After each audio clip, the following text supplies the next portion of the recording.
इनको सद्बुद्धि देगा नहीं। अब ये वो लोग हैं, इनकी उम्र तो बड़ी है, लेकिन जो चीज बढ़नी चाहिए थी वो नहीं बढ़ी, तो इसमें हमारा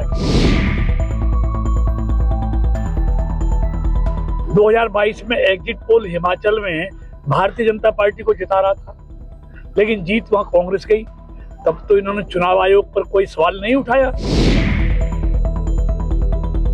मंत्री जी, आप बिहार चुनाव में लगे हुए थे, पीछे से राहुल गांधी ने वोट चोरी का मुंह खोल दिया, क्या कहना जी? आप ये कहते हैं ना, खिशानी बिल्ली खंबा नोचे।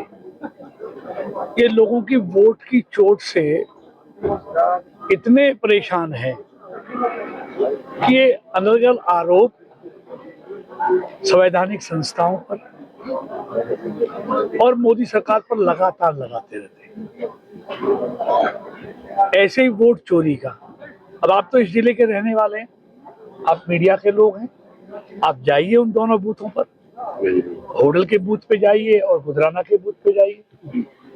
एक भी वोट नकली नहीं है, सब वोट बने हुए हैं, सब वहीं पर रहते हैं।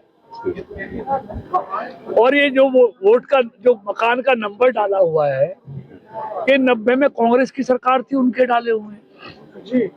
तो मकान नंबर कौन सा है, लेकिन आप ये पता करिए कि वोटर वहां रहता है या नहीं रहता है, उसके पास वोटर आई कार्ड है या नहीं है।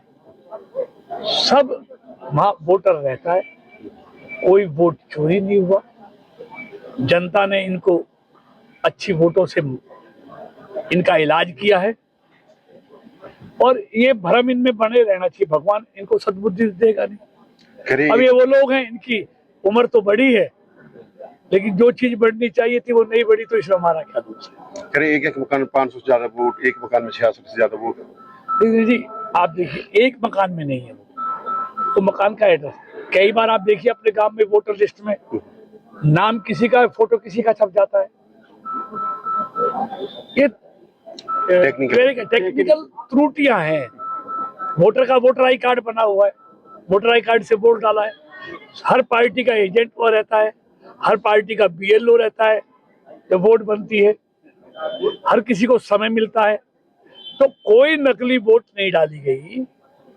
ये लोगों के फैसले को मानने को तैयार नहीं है। अब ये कहते हैं हरियाणा में हम 8 सीटें 22,000 से वोटों से हार गए। अब इस देश में तो लोग ऐसे उदाहरण भी हैं जब बराबर वोट आई है, लोग टॉस से एमएलए रहे। हिमाचल में 11 वोटों से, 20 वोटों से, 100 वोटों से, 200 वोटों से बहुत एमएलए बने। हार जीत तो एक वोट की भी होती है। बाकी तो ये कहते हैं 22,000 वोटों से हम 8 सीटें हार गए। ये 22,000 वोटों से 8 सीट आ रहे हैं। भारतीय जनता पार्टी 7 सीटें सिर्फ 12,000 वोटों से हार गई हरियाणा में। अभी इसी चुनाव में, उसमें रोहतक की सीट है, ऐसी 7 सीटें हैं, लोहारू की सीट है, फतेहाबाद की सीट है। तो ये कोई मतलब ये कोई प्रमाण नहीं है कितने वोटों से हार गए।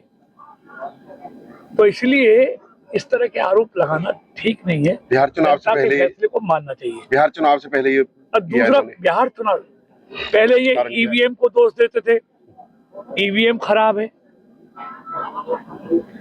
अब ईवीएम नहीं है, वोट चोरी का इन्होंने हिल्ला ले लिया है। फिर कहते हैं एग्जिट पोल ये आया था। आप ही बताओ, आप पत्रकार साथी हैं, 2022 में एग्जिट पोल हिमाचल में भारतीय जनता पार्टी को जिता रहा था, लेकिन जीत वहां कांग्रेस गई। तब तो इन्होंने चुनाव आयोग पर कोई सवाल नहीं उठाया।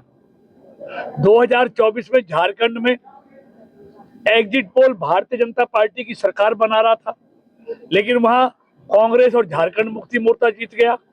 तब तो इन्होंने चुनाव आयोग पर कोई सवाल नहीं उठाया था।